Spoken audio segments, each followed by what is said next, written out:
Hello. Okay, hello everyone. Ashley, if you could pin me, that would be great. I am on the road right now, and we are in Santa Barbara, Lightnet, doing the Holo Movement Purpose Lab, where we are interviewing 100 people who found their purpose and calling in life.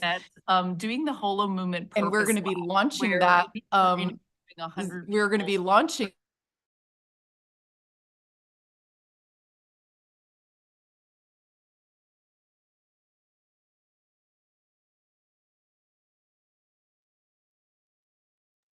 Okay, so I'm back here. Sorry about that. I'm on a new computer because my computer got locked into a room last night. So we're making do here on the road.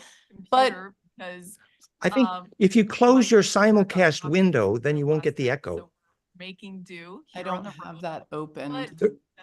There's another window open with your simulcast, which is where your echo's coming from. But not on my computer.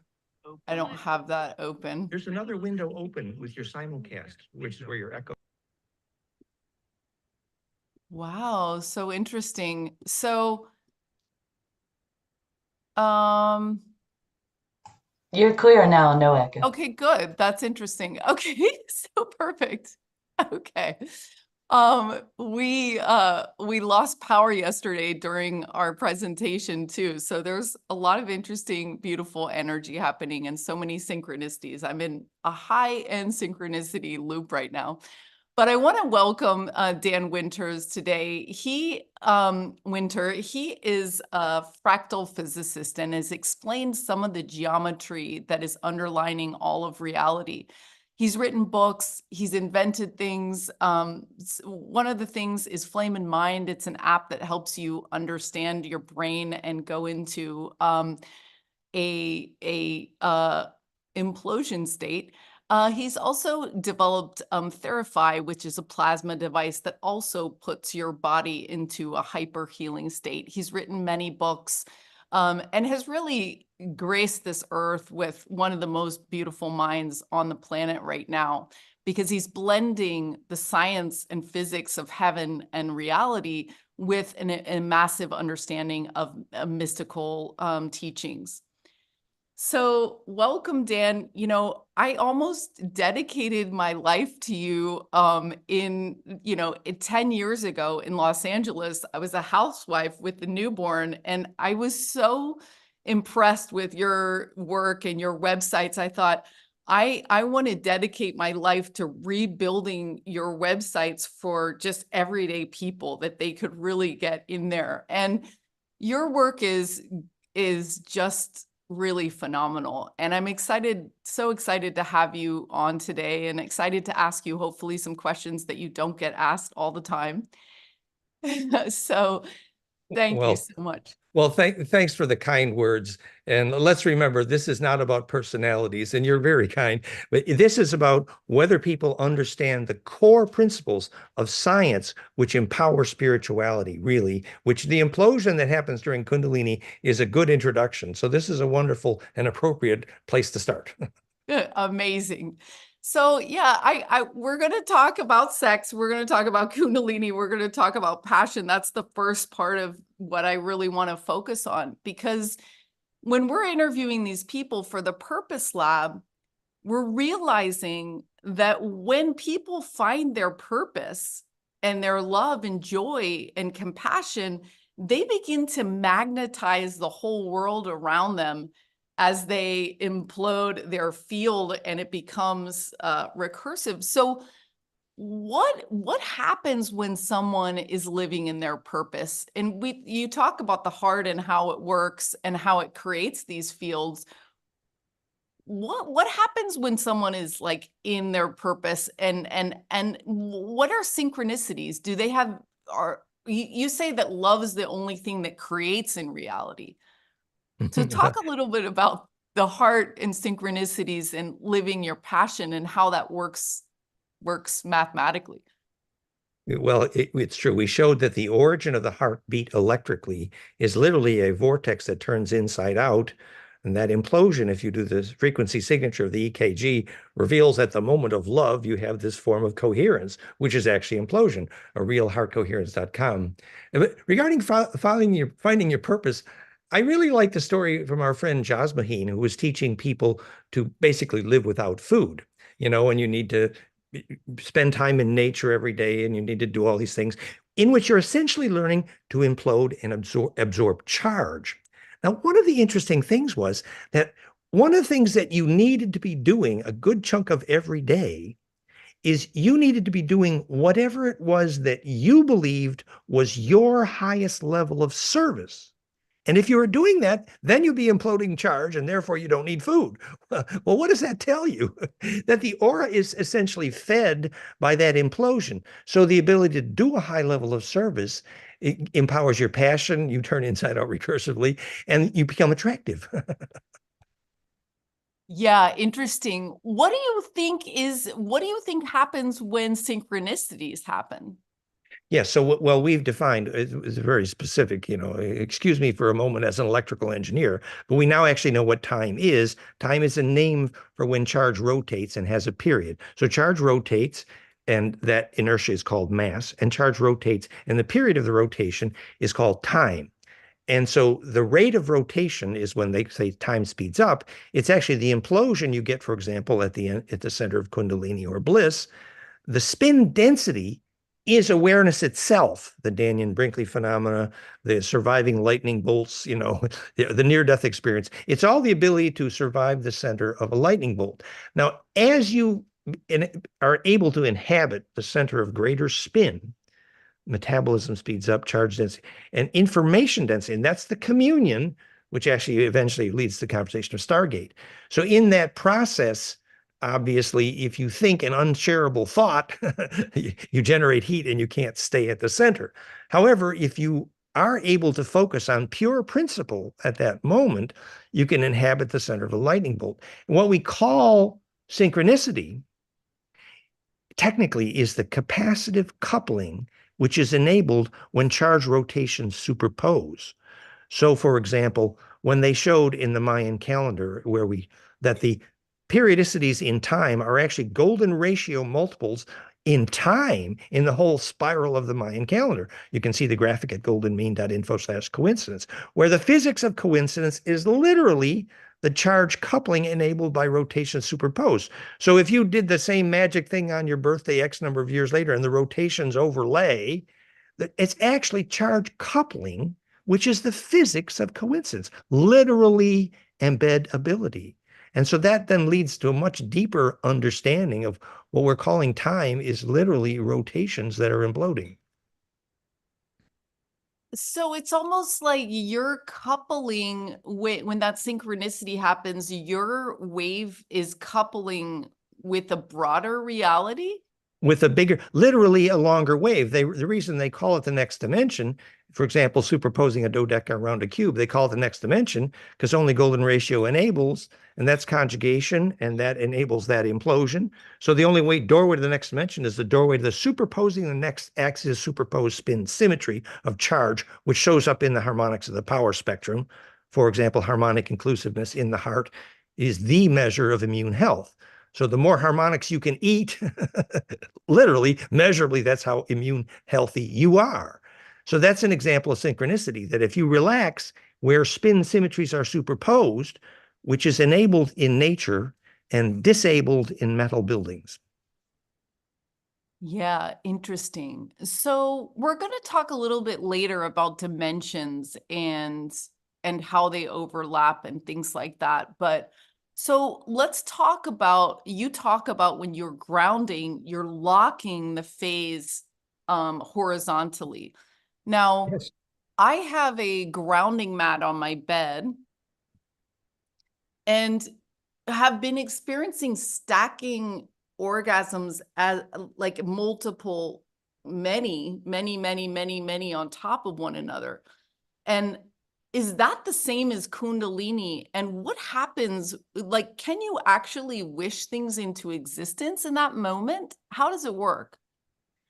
Well, first of all, the book Earthing is a wonderful example of the physics of grounding It is literally the access to charge distribution enabled, which is access to fractality. And grounding has the same meaning for electricians as it does for psychologists. When you're in phase with charge distribution perfected, called grounding, that phase relationship allows the implosion inside you to enter into phase with the implosion outside you. Technically, it's a longitudinal array, actually. So the vortex has no place to go at the center, called Planck, unless it's grounded. So at Therapy or after bliss experience or after Kundalini, anything like that, the physics of grounding is essential because it puts your spin in reference to charge distribution enabled. And charge distribution enabled is a name for what we call heaven or consciousness itself. So if you can't be part of charge distribution enabled, then your bliss is literally going to drive you nuts rather quickly, which is why grounding is essential after bliss, after Therapy, after Kundalini, after lightning experiences. And that's why when you live in a tall building disconnected from Schumann, life in a high rise makes you hungry for something you can't even see, said John Denver. So, and now with regard to the Kundalini biophysics, so if you take that low frequency cascade, which we now know is called the phase conjugate pump wave, and is the golden ratio harmonics in the spine liquid pump, which is the only motor of Kundalini. And we have a graphic on that at goldenmean.info/Kundalini, graphics I prepared for today, but whatever. So that caduceus cascade imploding needs that center point of ground, and then the lightning bolt can go to completion. And the Kundalini is literally a lightning bolt. Got the low frequencies of the sacrocranial, the low frequencies of the breath, the low frequency of the HRV, and they're all exactly a golden ratio phase conjugate pump wave, implosion. And that then drives the golden ratio cascade in the brain waves. And all that enables the implosion down that vortex. And it feels like lightening up your tailbone. It's measurable in the microwave, and we even know the frequency in the microwave, 1.91 angstroms, to measure Kundalini at. It's the frequency of adenosine diphosphate triphosphate, which is the most important molecule in the body. So Kundalini radiates in the microwave, and we know why, and that's why it affects bird navigations in clouds. I mean, it's important stuff. They called it in Iceland, they call it the great mass of God. It looks like lightning from a distance. It's very powerful, and it's also very life-threatening and very dangerous, but it is a climax phenomena. Inhabiting lightning bolts is going to be dangerous, but it could be fun.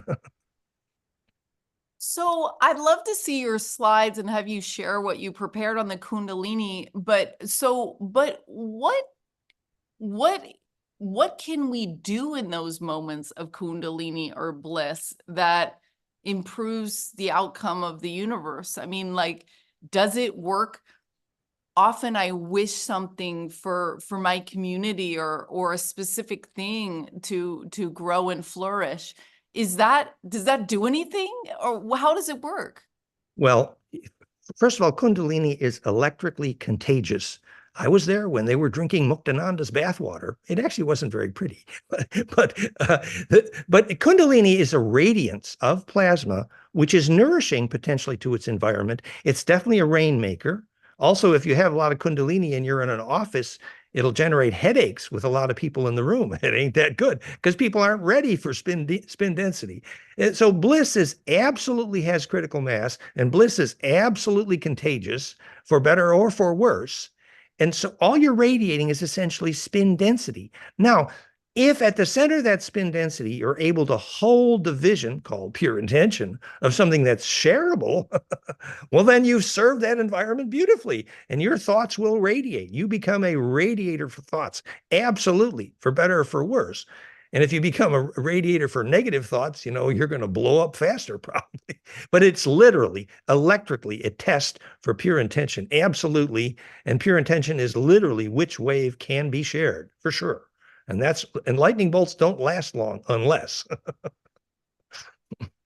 Interesting. So is Kundalini the same as an orgasm, or is it different in your body? Wilhelm Reich wrote The Function of the Orgasm, and he didn't know. Actually, the orgasm has an ultraviolet component which travels up the tailbone and is measurable and is part of the motor for Kundalini, delivering a super nutrient into the crown of the brain through the amygdala, for sure. And you can measure that phenomenon. And we measured how it drives the spine liquid pump and how it drives the liquids of the ventricle cavities. That's all in the graphics.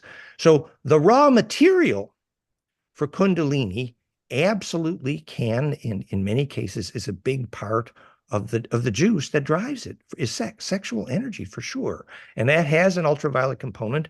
They say the sperm travels up the spine minus the tail of the sperm. I mean, it's very literal.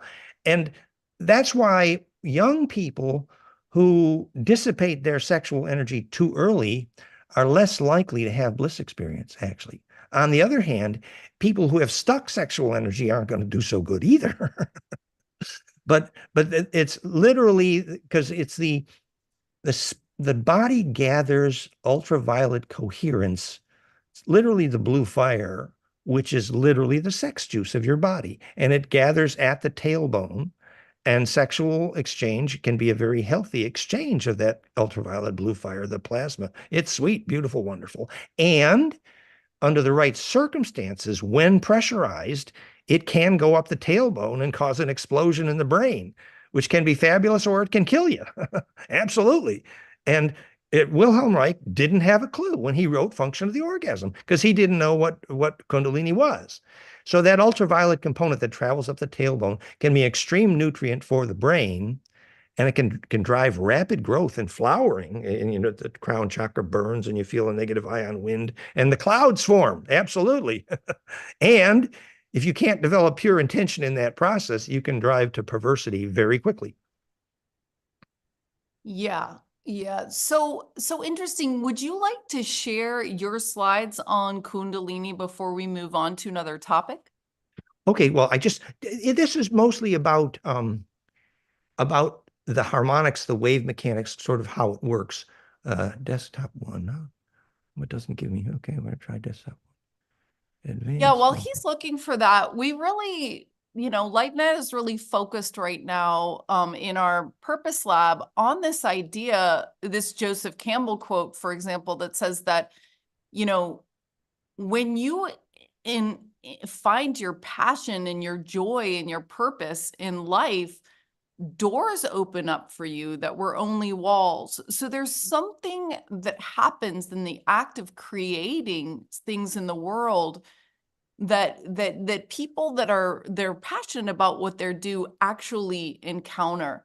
And it's such a beautiful phenomenon, and we want more and more of the world to encounter this layer of synchronicity, this purpose, this feeling of deep satisfaction that you're helping in the evolution of the world through your love and through your joy, whether Yes. that's knitting or working on fractal physics.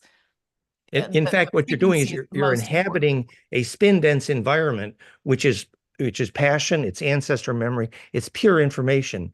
And that spin density is, as we understand a lot more about the physics now, which is basically a musical recipe. Are you seeing my screen here? The golden. Yes. Good. Okay. So on the top left, you see the known Schumann harmonics.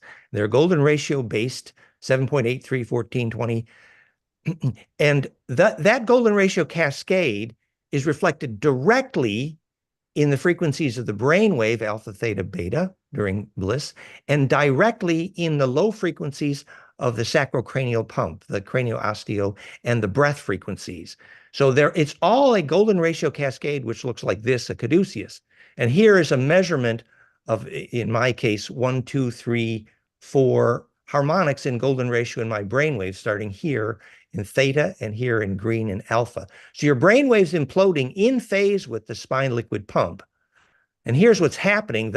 This is from Benthoff now. This is our measurement with a capacitive accelerometer of the low frequencies of the heart driving the spine liquid pump into the brain liquid cavity, imploding literally, and the ventricle horn liquids here crystallize and you become horny, which is to say they become plasma projective. This is an implosive phonon pressure on the pineal, which starts to burn. Actually, here's the actual physics. I mean, if you ever wanted to know the real physics of Kundalini, it is actually here. These are the proven low frequencies of the spine liquid pump, sacrocranial pump, which is the only motor of Kundalini for sure, the beginning where it starts.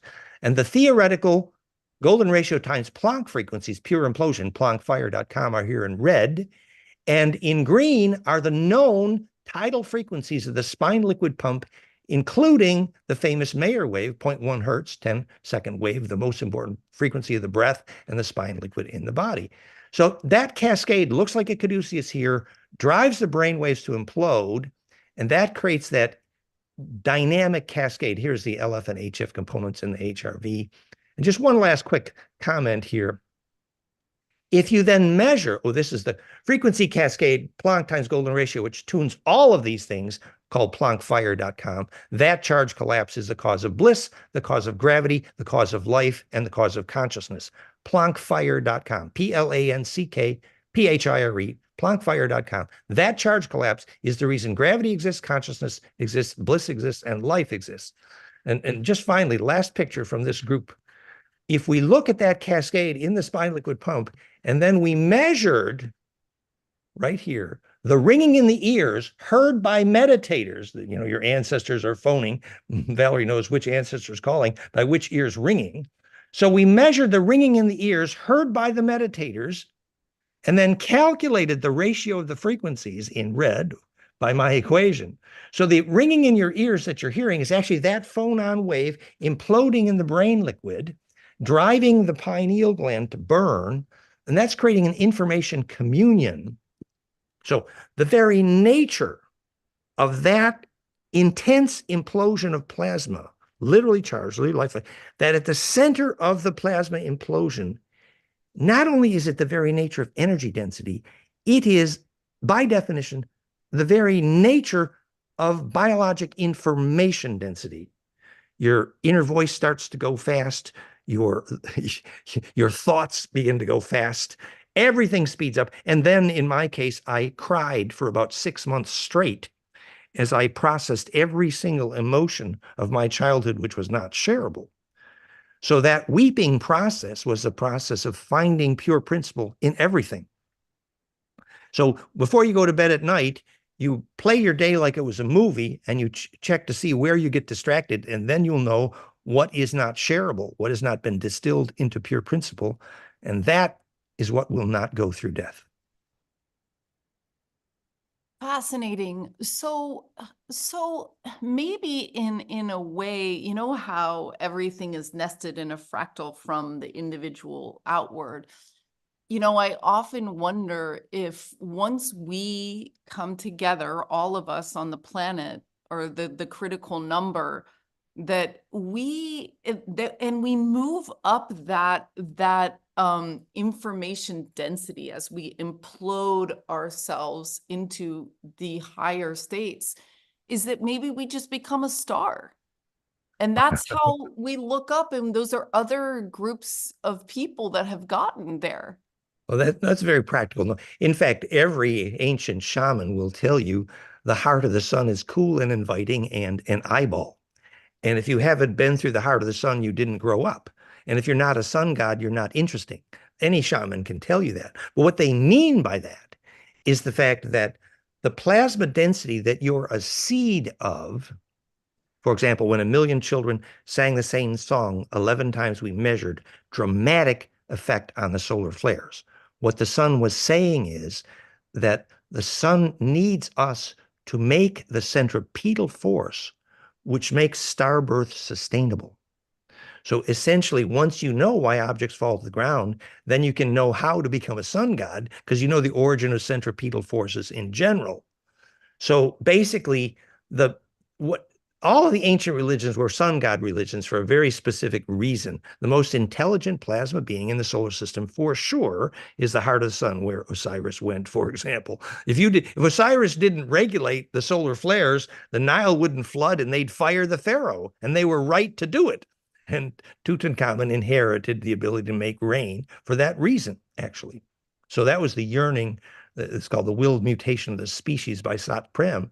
So the yearning to be able to regulate the rainfall, which inhabited hundreds of generations of pharaohs, meant that Tutankhamun was a rainmaker, as to some extent am I. I'm not good at it, but actually we do rainmaking rituals often. goldenmean.info/rain. You'll see how that works. Basically, the physics is that water vapor is enabled to become a droplet in the presence of the centripetal force called Christos to crystallize. And that's the physics of why most any child can put a hole in a cloud when they're standing in a puddle. Interesting. So so one of the things I want to ask you about teleportation and levitation. You're talking about gravity and things like that. So we have set up experiments where we have objects in one place in an egg container, and we have a blank egg container, and we have 12 people, 4 of which are no longer here, and the rest of us are here. And we're asking to move objects from one egg container to another egg container as we send objects to the other person. And so I was told when that there could be a device that we could create that would create, I don't know if that the both, one egg container over here and one egg have to be, entrained to a similar frequency, or maybe, you talk about the mathematics and physics of disappearing. So what do you think about that? How would that work? A very appropriate question. Does require a little physics background. Remember when we measured Jean-Charles Moyen's brainwaves just before he teleported with witnesses and came back with sand between his toes. The brainwave signature that identifies is a golden ratio plus octave cascade from alpha to gamma, basically the same caduceus of implosion. And that same frequency signature we've been teaching to kids for years, which triggers kids who can see without their eyes, and then directly clairvoyance, they begin to see their ancestors when they can do that. So the alpha to gamma implosion cascade in the brainwaves makes the liquid crystal, the charge vortex inside your head, named consciousness, inhabiting a nest of fireflies.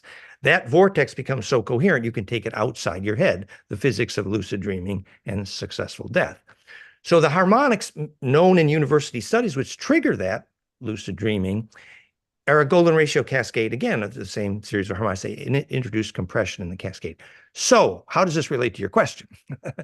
So when that vortex implodes at center, it climaxes at the Planck threshold, called planckfire.com, where the transverse EMF inertia is converted, with most of our electromagnetic transfers, to a much more coherent and far penetrating called longitudinal EMF coherence, incorrectly called scalar. And the longitudinal component of the EMF wave then propagates into an array. So the longitudinal EMF waves, incorrectly called scalar, will go through most anything, for example, a Faraday cage. When Ingo Swann heated a thermistor, lit a flame with his mind at a distance through a Faraday cage, made the same brainwave series. So the ability to propagate through almost anything requires the longitudinal array, the nodes of the dodecaecosa sacred Earth grid. The only place where commercial and military quality telepathy is measurable, cozy rev. So at the nodes of the longitudinal array, you get that successful compression, and the billiard balls at the center of that compression line up and bounce around into that array. Now, if there's extreme compression into that array, the nodes offer a delivery system, which is the only physics of any action at a distance anywhere, which is a longitudinal coherent EMF array. And if enough inertia is delivered with coherence into the longitudinal compression node, there's a distribution enabled. But look out, too much portal travel will scramble your soul. Absolutely. There are limitations. There are hygiene issues. There are many issues. But for starters, if you'd like to learn about it, you probably need to learn where the longitudinal array nodes are. Like you need to be able to douse where the magnetic lines cross, because there you have a chance. And now that is the physics of all action at a distance of any kind. So for example, when we do healing at a distance with Theraphyte net plasma, we know it works better if sender and receiver are at a magnetic grid crosspoint node. We know it works better at sunrise and sunset or equinox solstice. And we know the physics, because that's where the perpendicularity enables longitudinal propagation, the physics of Agnihotra, for example. So the ability to achieve action at a distance starts with understanding the compression physics of sacred space, in summary. So can you and maybe governments have tried. Can you create those There's all that's what Stargates are. That's yeah, what a the portal Stargate, is. yeah. That's why they use the Ophanim-Enochian alphabet to make the movie Stargate. You Yeah. arrange the toroids to implode, compress, and you get a portal. You literally a liquid array, which was experienced as a lucid dream inside a dodeca by Jodie Foster in Contact for a very good reason. Yeah. Lucid dreaming is an introduction to the ability to propagate coherently in the array. And then when you learn to steer a group in a lucid dream, then you're beginning to grow up.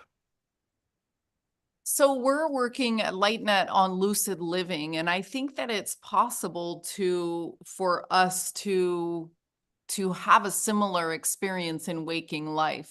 And we've been doing tests on this, which we call blooms, and we bloom, ridiculous things into reality using a group coherence, Nice. and that sort of mindset. So I was going to ask you about the blindfold, because it is really incredible for those of you listening. There's people that can actually walk into supermarkets, pick exact things off the shelf. They can even drive their motorcycle and they're legally blind.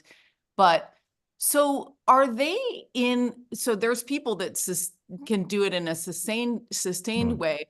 Are you saying that they're in alpha, or that they're in alpha going to gamma, and are they staying in gamma, or what exactly is it?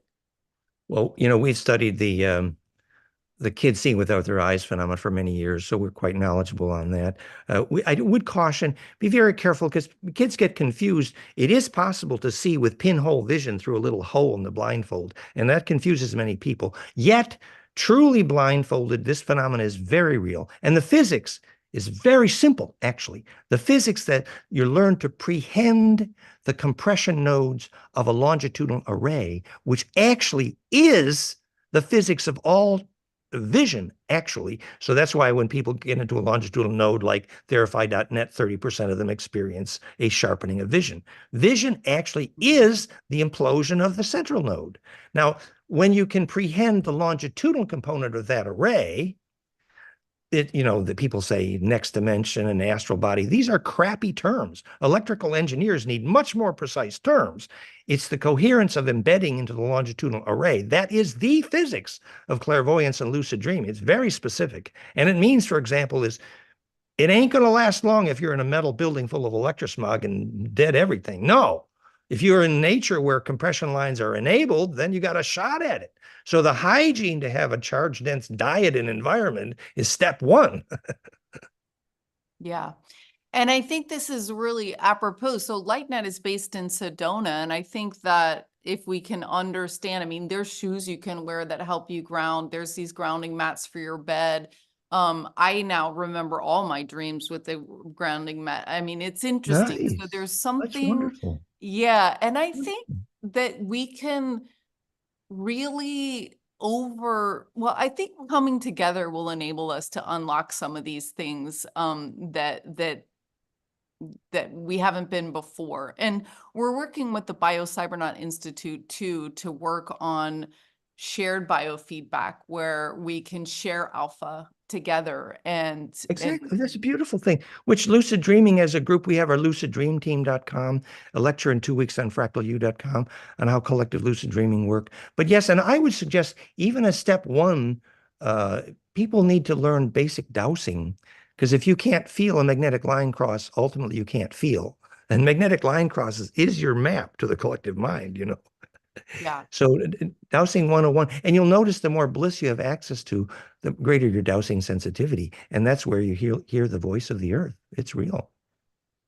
Now, so Coffee in our LightNet team is working on interviewing people who have levitated. We have a levitation lab where we're tracking how people do that.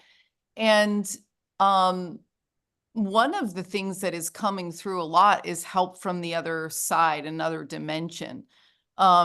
But so teleportation and levitation would be different, because you're actually not leaving fully. You're imploding, but anyway, what are your thoughts with that? And have you known any levitators, or are you interested? Sure, Yeah. sure.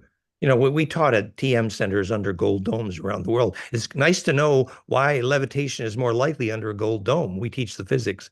But it starts, actually, this cannot be taught to scientists who don't have a clue why objects fall to the ground. So step one is to learn why objects fall to the ground, actually.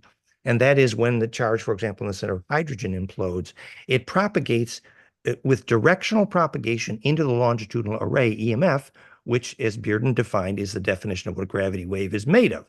So basically, spitting out longitudinal EMF coherently and directionally is the origin of gravity, as what happens in the center of hydrogen. I wrote the equation.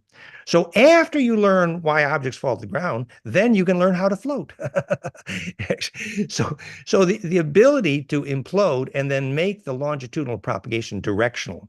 If you study the water vortex from Victor Schauberger that spontaneously got colder just before you started making voltage from gravity, and then he put it in a repulsine and he made gravity. Now we measured the amount so the vortex angle has to be such that the it's called translation of vorticity, translation of inertia, from transverse to directional longitudinal compressional in one direction. So the angle of the vortex is such that at the nose of the tip of that cone, the longitudinal EMF is propagating coherently and directionally. For example, the mercury vortex doped with iron powder that became the Hanabu Nazi Bell Vimana. So if you know how a vortex can make gravity, you begin to understand what it is to pay your debt to gravity, which is to float. You literally become more fractal than the earth underneath you, which is very, very common in bliss experience. People who float, people have bliss experience. Floating is very, very common, actually. And to understand that physics is very instructive. Not that the city, well, that's what we call it, a city. Not that the city itself is a goal. No, the goal is not to float. The goal is to understand the physics well enough to do it in an empowered way. And eventually you can navigate in the dream, which is perhaps even more important. Beautiful, beautiful. Yeah. And I think we can take that down into this life and through finding your passion, your bliss. You know, you literally are floating. There is ease and grace to your life. The things just tend to work out. So I wanted to ask you, one of the research projects we're doing is we're using Jimmy Blanchett's math, where he takes Planck length, divides it by 432, and he's come up with this 144 radio frequency. And we've been able to talk to the other side using this frequency on 30, different ham radios. So they're all making different noises. So the beings that are using them, past loved ones, ETs, and guides, are able to isolate one versus the other. And we're able to do a yes, no back and forth with them. We have different codes. So 1 beep is yes, 2 beeps is no, 4 beeps is clapping. And I was wondering, you talk a lot about this telephone to having a telephone to the other side. What do you think about this research? And do you think, I mean, we seem to be using some sort of an agreement field between the other side. Okay. I would say the 432 is an oversimplification. You can read the more detail at fractalfield.com/implosion sound. Radio communication with the dead has been around for 30 or 40 years. It's called ITC. I know the people in Florida, George Meek, actually, who originally did the original work on that. And we've been in touch with those people for many years. Radio communication with the dead is very real. But the physics is absolutely Planck times integer exponents of golden ratio, and everything else is a crude approximation, because that's how you create the longitudinal array access by phase conjugation to Planck, and that is the nodes of the longitudinal array, and the Kozyrev mirror or the Aztec mirror or the black obsidian mirror of the Olmec. These were devices to phase conjugate, and they got ancestor communication, absolutely. So we know the frequency signature, and 432 really ain't it. But there is an implosion sound that can facilitate that. Actually, perfected. It's called Flame in Sound is the name of the app on the App Store, and it's the ultimate binaural bliss audio trigger, but it is also the frequencies of the brainwaves that trigger. So all of those frequency approximations do one thing and one thing only. They implode into compression into the Planck-tuned longitudinal array, and that is ancestor memory. That is the lucid dream, and that is that's incorrectly called the astral plane. It is an array of longitudinal nodes, which is pure physics and pure electrical engineering, and we should use much more precise language when we talk about it. For example, dreaming track, songline.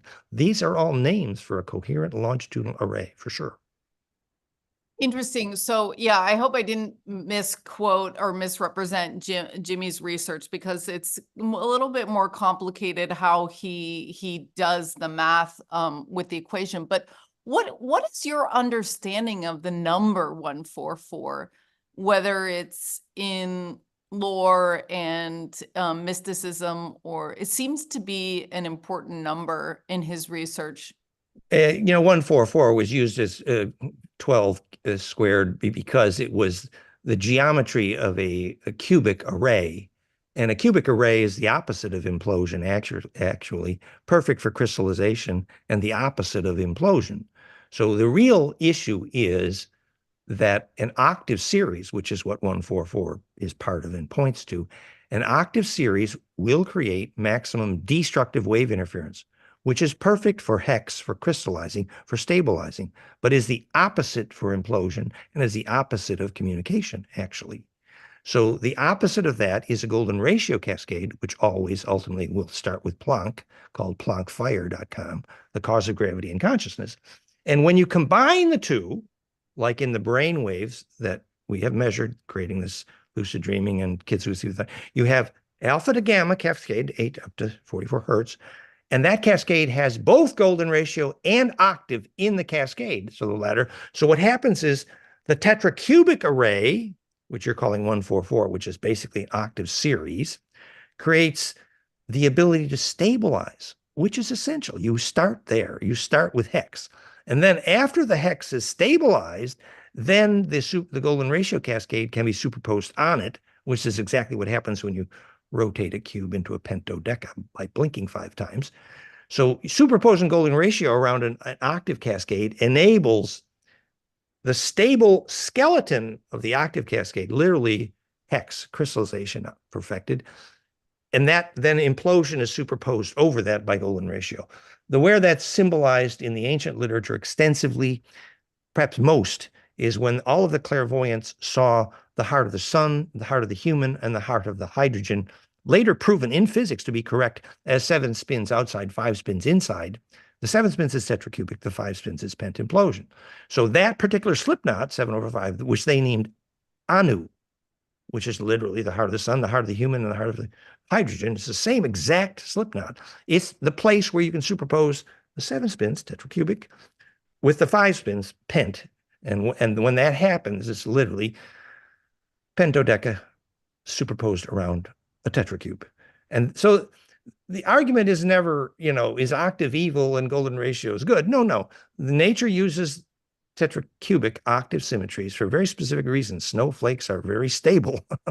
Then once you've got the stability, then you implode and superpose the pent, and then the slip knot is perfect. It's called Anu, the heart of the sun. And if you ain't the heart of the sun, every ancient religion tells you you're boring. So when we were talking to Dr. Simeon Hein, he was talking about how crop circles that were in the golden ratio and would break equipment more frequently than those that were not. But we also came to the question that that there are some people that can reach other dimensions very easily, and that they're actually able to put their mind, their frame of reference in something that's not based on the geometry of Earth, but based on another geometry. And so it's almost like they're braiding into another dimension that has a core geometry that's different than ours here. I would regard that concept as schizophrenic. Planck is universal, absolutely. What we mean by other dimensions is always the ability to access a superposed node of plasma rotation. So in the same way that kids start to see their ancestors when they learn golden ratio and brainwaves, they have gone to the next dimension, a very crude way to name it. They're able to superpose the plasma nodes and perceive. So they can demodulate inside the longitudinal coherent node and see the ancestor memory as an array. Now, is that separate? Absolutely not. Is it based on a separate harmonic series? Absolutely not. There is no separation. So the ability to propagate to other nodes in the array is always the same physics, the same harmonic series, the same Planck and golden ratio basis. There is no separation. And so these higher dimensions are real, but they're absolutely plasma superposed rotations, and they're based on phase conjugation. They all start with Planck and golden ratio. Interesting. So do you believe that ETs and beings are superimposed in our reality? Can they see us? They can see us right now. They can stand next to us right now. In the same way that people who become clairvoyant see the ghosts in the room, it's very analogous. So they're seeing a weaker compression in the plasma node that requires the ability to prehend a larger portion of the longitudinal component of that array, which requires a higher form of coherence. Now, if you sat still in a sacred forest for a day or two, you'd probably be able to see them too. Right. Simple Well, so physics. but what about the other dimensions and densities? Do you think that ETs or ultradimensionals or whatever are in dimensions that are even deeper? Oh, sure.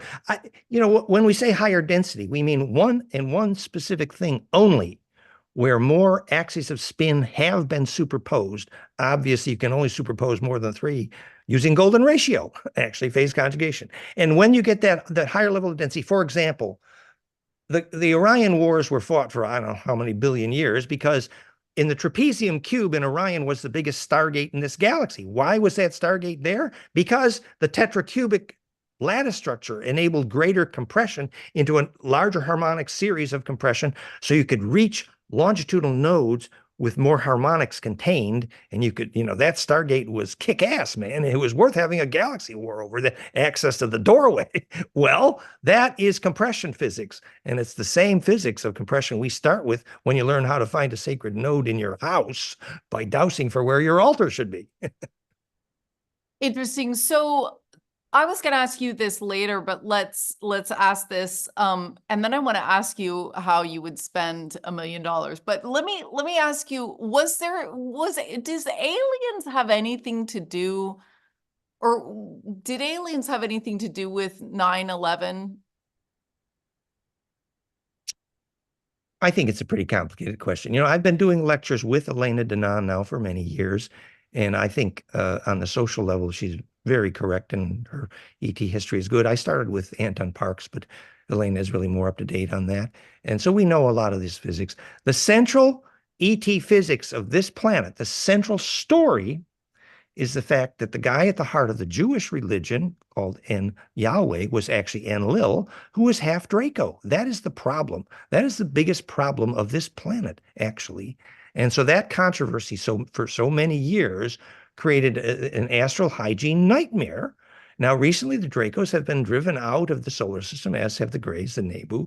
But, you get the tick out of your arm and you still got a problem. And I'm not going to indulge in the speculations on the 9. I think there is absolutely a nasty conspiracy behind 9/11 for sure. And I think there's a nasty conspiracy behind much of religious history on this planet. Absolutely. And I think step 1 to understand religious history is to understand which ET was named who. We know which ET was named Yahweh and which was named Allah. And these were not the good guys. Hello. And the problem is recognizing that humans, from the time when the Anunnaki needed gold mining slaves, have been of a slave mentality for how many thousand years. And the only actual way out of that, and you're on the right track here, the way out of that is not to figure out which conspiracy theory is right. No, that's a rotten wormhole and it's boring. No, the only way out of that is if you can make your own bliss experience, suddenly you're imploding. Now you got leverage. Until then, you are by definition a parasite because you can't make your own charge. Yes, I agree. I agree. I think it's so important for us to come together and use our energy in order to create all these things that are next. So, what would you do? One of the things we're working on is a dream machine where we look at prototypes that want to be invented in the world, and we focus on bringing about the necessary resources and to do them. So, what would you do with $1 million, and what would you do with $10 million? Well, first of all, we're highly opinionated about what a dream machine is. After the university published studies of what frequencies triggered lucid dreaming fit my equation, plonkfire.com, which we use for therify.net, which replicably triggers lucid dreams. So we know exactly what triggers a real dream is. Your aura implodes and you propagate in the longitudinal array. There's nothing dreamy about the physics of a dream machine. Dream machine is well-recognized electrical engineering. Thank you very much. What I would do with piles of money. Look, I am happy and successful. We got 3 million views. Dan Winter Fractal Field on YouTube is 400 films. We got 20 different websites. We got 8 different energy projects, implosiongroup.com, flameandmind.com, therify.net, and a whole bunch more, and now piezofire.com. We're having a whole lot of fun, and we actually, obviously it's a secret, but we're doing economically, we're great. It ain't a problem. But our dream, it's clear. We know, here's my passion. You want to know what my passion is? I'll tell you right now. My passion is, we know in biofeedback, you can take the brain waves, and if you properly can teach the kids how to make alpha and gamma in their own brainwaves, give them these subtle little audio cues, and suddenly they're making alpha to gamma. And then all of the fun stuff's happening. They get bliss, they get implosion, they get lucid dreaming, they get clairvoyance. All the good stuff happens after the kids learn to make alpha to gamma cascade in the brainwave. I want to teach millions of children how to make alpha to gamma in their brainwaves because that's fun. That's how they're going to become sun gods. And we're well on track. We're improving the software at flameandmind.com. We're improving the audio cues. And yes, we're looking to buy a big place with the foundations here, all kinds of fun, to teach kids to make a flame in their mind. So that's what I would do with it. And I'm already doing it, and we're on the track. But yes. Yeah, I was hoping you would answer that because I was very interested in your work with children and trees and compassion and peace. Can you tell people a little bit about that project? Well, it started at peaceuniversity.net. And I was working with Professor Phil Callahan, famously, who had showed that if you measured the soil paramagnetism, if the soil is conducting magnetism, then the next village down the Amazon were friendly. But if the soil would not conduct magnetism, then the next village down the river are going to be headhunters. And what he extrapolated that to was the physics of peaceuniversity.net, which is Village A ain't going to make war on Village B if magnetism is connecting them. Hello. And that we actually measured Kosovo and Ireland, Yugoslavia, that the underground magnetism and therefore the underground water disappears in the presence of war because the magnetic array breaks. So if you restore the magnetic array, which brings the rain back, and then Village A is starting to feel the emotions of Village B, this became implosion. That centripetal negentropy is the physics, and I do mean the physics of all peacemaking. Peacemaking in brainwaves, peacemaking in your heart, peacemaking in the magnetic. The name for peace is the same as Origin of Negentropy, the title of my second last book. So that's called peaceuniversity.net, and that is a curriculum to teach peace based on the fact that when waves become centripetal, it's a definition of all peacemaking, including Israel. Yeah, wouldn't that be amazing? I feel like we can see that in our lifetime, and I feel like if we can come together to make that happen. The science is there and the will is there. So it's really exciting to be in this time. So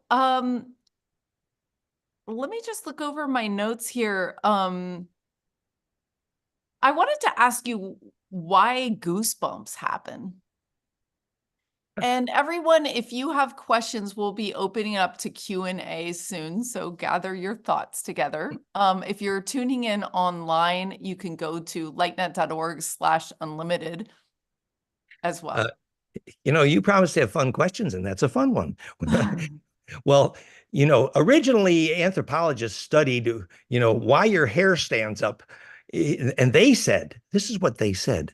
They said, if a bear is attacking, your hair stands up because you need to look bigger. That's the anthropologist. But I say they just didn't begin to scratch the surface. No, the reason your hair stands up when you have a eureka moment is because you just imploded capacitance called chi. Chi Orgon Baraka Shaktipat. So that implosion defining eureka moment. So when you think a shareable thought and your hair stands up from eureka, it ain't because, a bear's attacking. No, it's because your aura is imploding electrically, and those hairs are some of the best capacitors on your body.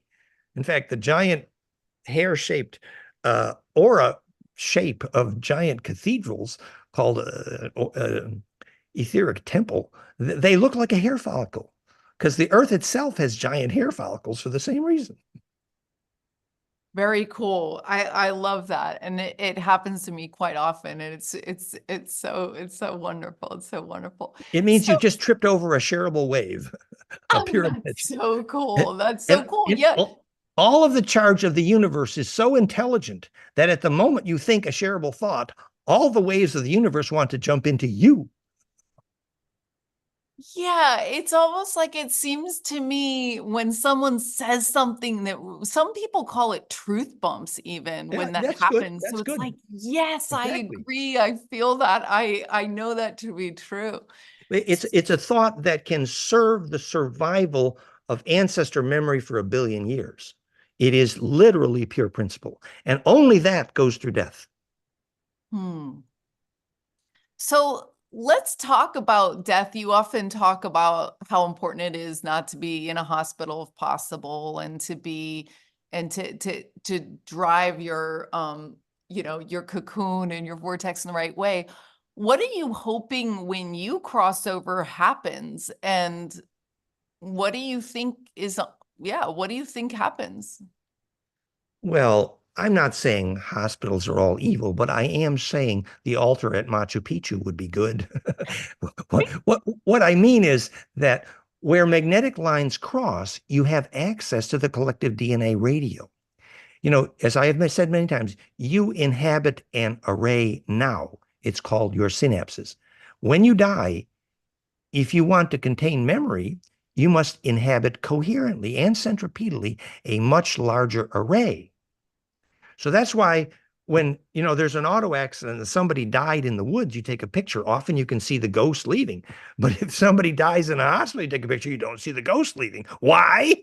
Because it's an electrosmog scramble. That's why. It's the opposite of successful death.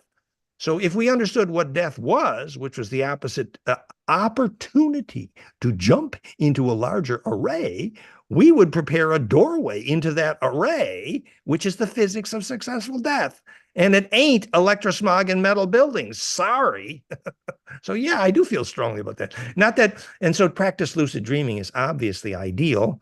And I teach the physics of lucid dreaming some, but I'm not saying I'm that good at it. I'm working at it. Well, but why do you want to retain your memories after death? And why is it important to learn lucid dreaming? Consciousness itself is a name for the principle of continuity of memory. Any discontinuity in memory is by definition the opposite of consciousness. For example, you had a trauma as a kid and you left your body, and so there's a hole in your memory. That is a hole in your consciousness. And until you go back and fill up that hole, your aura is leaking. So continuity of memory is everything, absolutely. And if we understood anything about consciousness, you understand why taking memory through death is a good thing. Now, obviously, nature arranges it. You forget most of your past life because most of it's crap anyway. Only a few things about your past life actually serve immortality. But those few pure principles of your last life. Let me give you a short example. So Vincent Bridges believed I was John Dee in a past life. I think I got a little fragment of the soul memory. Now, John Dee was studying how to use scintillation, literally sparkles in light, to communicate with spirits. Now we understand that in the camera obscura, that focus point between the two vortexes of light creates that scintillation, which is the compression node of the longitudinal array, which is the physics of communicating with spirit. So, John Dee was studying astrology, which I think now is mostly boring, but he understood he had some yearning, which did put some of the wind in my sails. And everything about that which is sustainable is pure principle.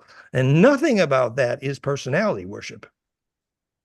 So you're saying that because that was my thought, is like, well, we really need to understand our past lives by learning how to regress ourselves and learning how to channel information and whatever. So, and it is depressing that we forget everything, and we've got to figure out how to pass on this wisdom in a single lifetime in order for us to collectively reach this state of wisdom completion. So, but you're saying, so it's important for us to complete as much of our memory and our trauma so that we have the cocoon very, like, you guys, those of you who are listening, you can look at a bio well and you can actually see holes in people's biofield. And it is some trauma and things like that. So if we take our memories out, are you thinking that we could then bring them back in again if we reincarnate? Or what's your thought? Do you want to reincarnate? Do you want to become part of a greater collective mind? What do you think happens? Yeah, certain religions advertise, we can save you the need to reincarnate. Well, that in itself isn't much of the goal. Evolution is the goal, and evolution is that the consciousness becomes larger and larger. The field effects becomes more contiguous. And eventually there's alchemy inside. Your body becomes immortal, as Ea and Anu have. And that alchemy is that same implosion, non-destructive compression. And that defines evolution, because then the vortex inside is more powerful. You can actually measure it, that the vice-like grip you feel with the mind meld with Orion Queen. That centripetal force is a measure of how consciousness you are, and that's a measure of how big the tornado you can steer. And that defines the evolution of consciousness, as the ability to inhabit bigger and bigger vortex, and eventually stars. And that's called growing up. And it's a very essential physics. And it is, by definition, continuity of memory. Yes, I think you're right. Yeah, it's ancestor memory for us to stack our wisdom and actually get there, get to the moment. Aboriginals called ancestor memory God. That was their name for God, is ancestor. And ancestor memory is the name for how long is your memory. Well, what does that mean? The bigger the field you inhabit, the longer wave. Ride the long wave, Uncle Joe. That's evolution of consciousness. That means if there's big chunks of your memory that got holes in it, you better go find the holes. Yeah. I think the world is coming together right now with your work and other people's work, where the greater mass of people are starting to understand the ancient wisdoms that that were once secret and hidden from everyday people, which are the people that can help propagate it. And Graham Hancock is saying, we're a race with amnesia, but at the same time, he gets the same moment in each history story and says, well, Quetzalcoatl, Viracocha, somebody came to bring back the ancient. And every time he stops when he gets to ET. Why? He's got loss of memory because he completely ignores the ET history. So until we get the ET history of our gene pool, the Anunnaki, the Draco, who was interfering with our, we need that picture. Fractalfield.com/fusion in the blood, the ET history I've been narrating for many years. And it's really quite simple.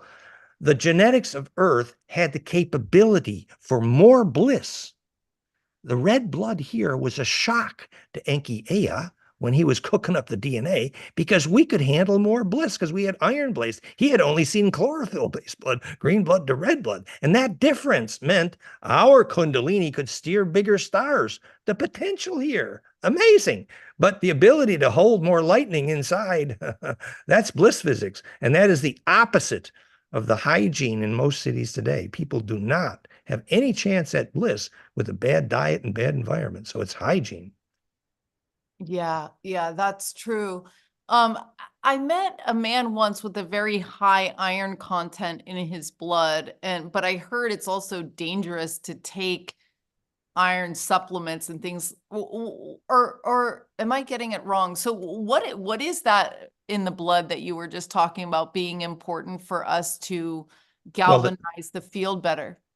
The biological history apparently is that during when the humans had to go underground originally, blood was chlorophyll based, and then underground, lack of access to sun, it became iron based instead of chlorophyll, and the blood changed from green to red. You know, the only difference between a chlorophyll and a hemoglobin is one little atom. I think it's magnesium. But so plugging that iron in the blood meant the iron to oxygen bond is one of the most powerful. It's literally it's a lightning arrow. And so that's where the word Adam came from, red man, Takadama, but also in the Scandinavia, Asakaan, Scandinavia, that root.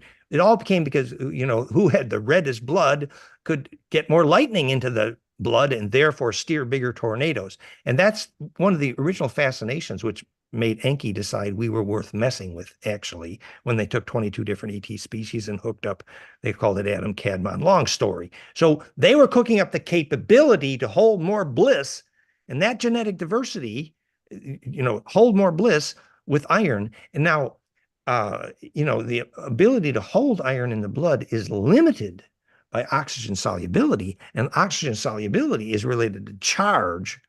So I remember my mother, who, you know, really kind of died of arthritis because she couldn't hold mineral in solution in her blood while she was sugar addicted. But if you don't have bliss experience, you can't hold mineral in solution in the blood.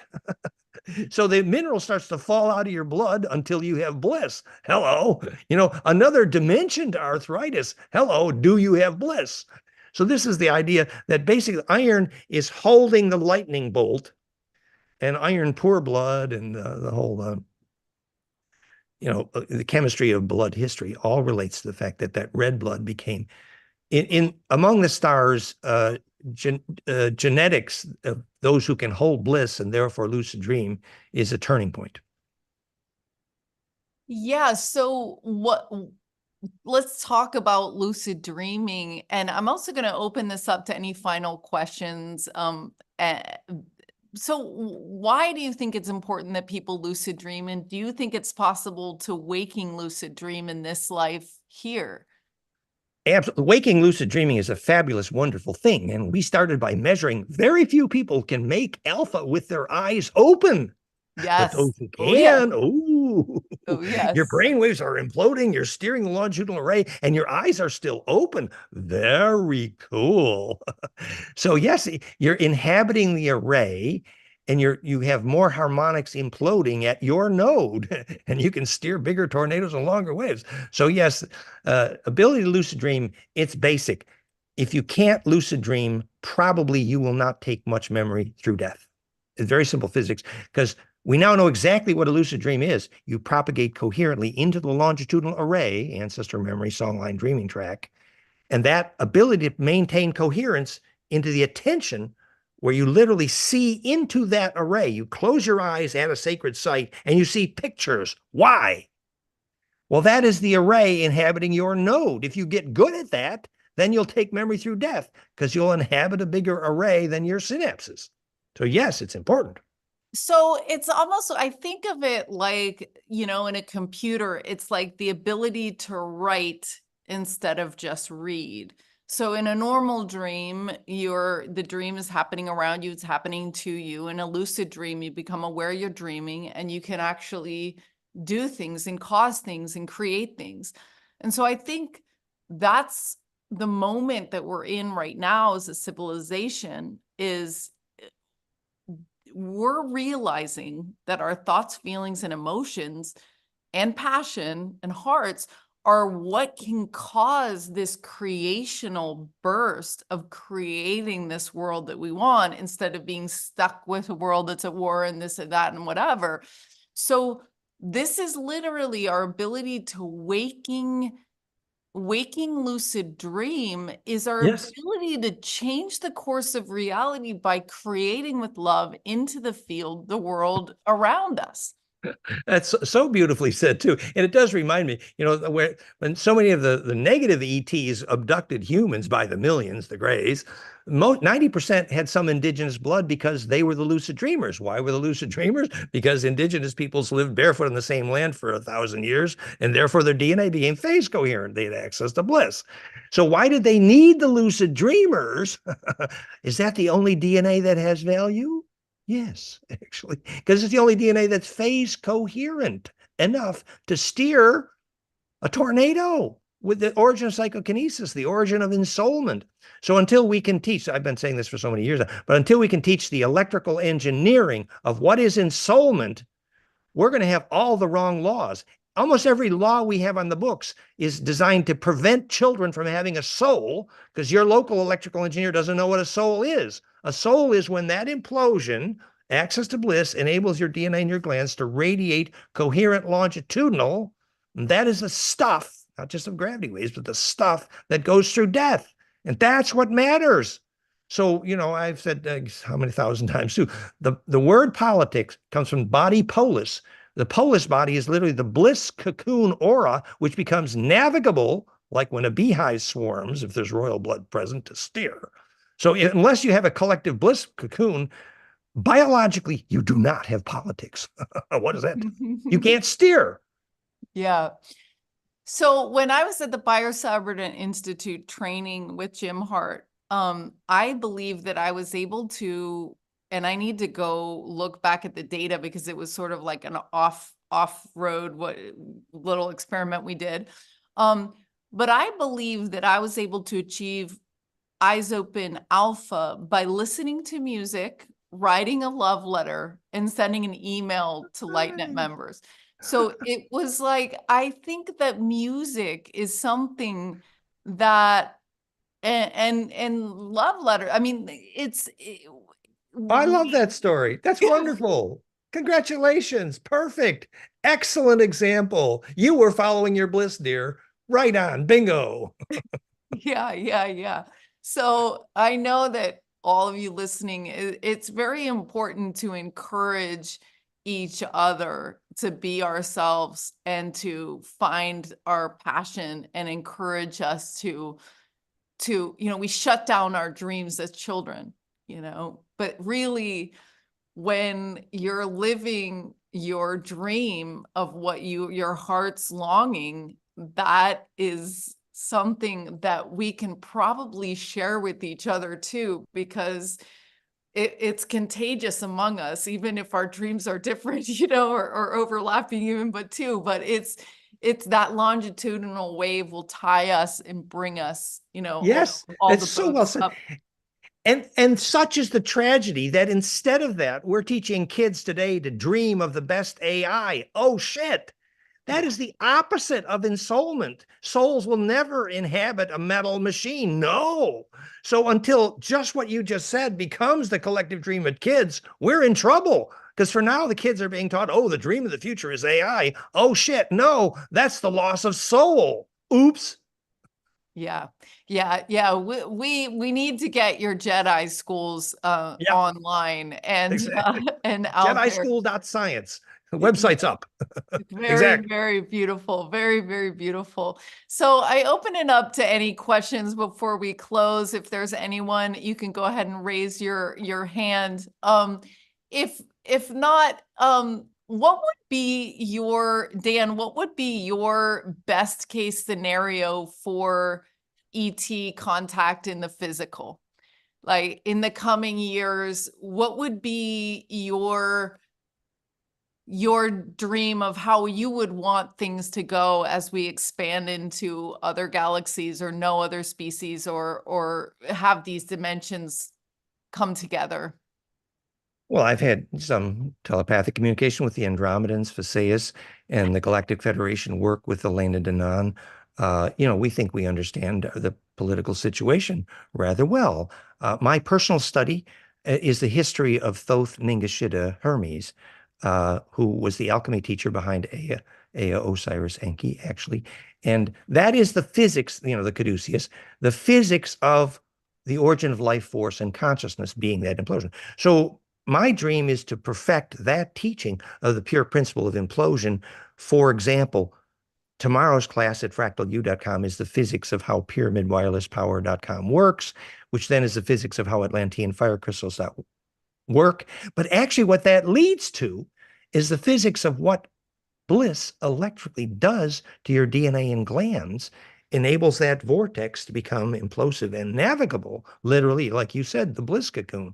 So the reason for teaching all this electrical engineering of cosmic stuff, pyramid wireless power and Atlantean fire crystals, is just so people can actually understand what's happening in their own DNA and their glands when they have access to bliss. That's the real upstart of the story. And, that's my part. And so that was Thoth Hermes Ningishita's project. And that's called the caduceus. And that is my work. Beautiful, beautiful.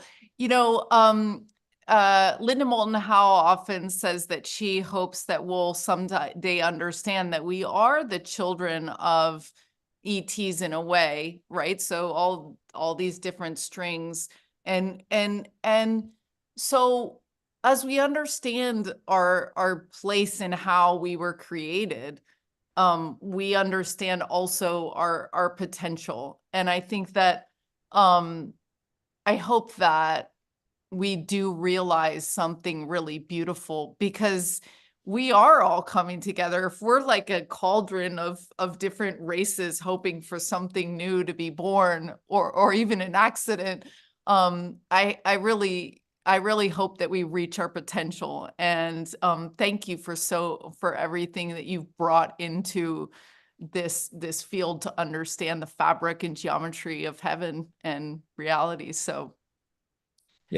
it's been so much fun. Your questions are so wonderful, and your enthusiasm, your own bliss is so contagious. It's all fabulous. One just little closing thought. Among all of the ETs, we know tens of thousands of humanoid species in this galactic sector alone. And one of the reasons they're so interested in Earth is because there's so incredible much creativity here. Originality is off the charts on this planet. That's great. That's great. Sophia, we'll take your one question before we close, but I need you to turn on your camera. Hi. Okay, thank you. Hi. Okay, so I naturally see visions, or what I call visions or downloads, and they happen a lot I think it's called hypnagogic state. Nice. And it's been going on for years, and it's been like healing, like what's been healing me. And then a lot of them are symbolic, and not all, but it just feels like I'm tapping into something, and something is feeding me this way. But then I get obsessed with painting them, because I paint. I'm an artist. But then I'm also kind of been really lazy when it comes to being more proactive and meditating, or doing practical steps, this is how you lucid dream, or this is how you do this is how you do that. It's kind of I just have to allow, I have to be more on that receptive yin side of receiving visions. Well, that's so nice, and lovely that you're aware that the hypnagogic visions are actually helping you navigate. And it's also really true that as you learn to share what you've been inspired, drawing, painting beautiful, that the very process of making that shareable is what gives you permission to have the next beautiful experience, you know? So you're on the track, you're making that shareable. And yes, what we're here saying is we can understand the physics. If you, for example, if you were aware of where this happened each time, you would realize there's a map here to sacred space, and you realize when it happens here, there's a map. So there's principles behind all of this, but you're doing that intuitively. It sounds like you're on a wonderful track. Yeah, thank you. Yeah, it's just like I wish I could be more like in control of it. And also like it can get overwhelming too. It can be like too much. And then I have to like take a break as But best as I can. So that's another aspect. like try even setting your attention each time before you sleep, and then the next dream becomes more steerable. So discipline and setting attention just before sleep might help make that navigable. Mm-hmm. Yeah. But nice to meet you, dear. Thank you for your beautiful Yeah. question. Thank you. Awesome. And we appreciate your visions. Thank you. Thank you. Yeah. Bringing these dream states into your life with art and things like that is so important. So Exactly. in closing, next month or in April this month, we're going to be working with Jimmy Blanchett doing a CE5 and also talking about his technology.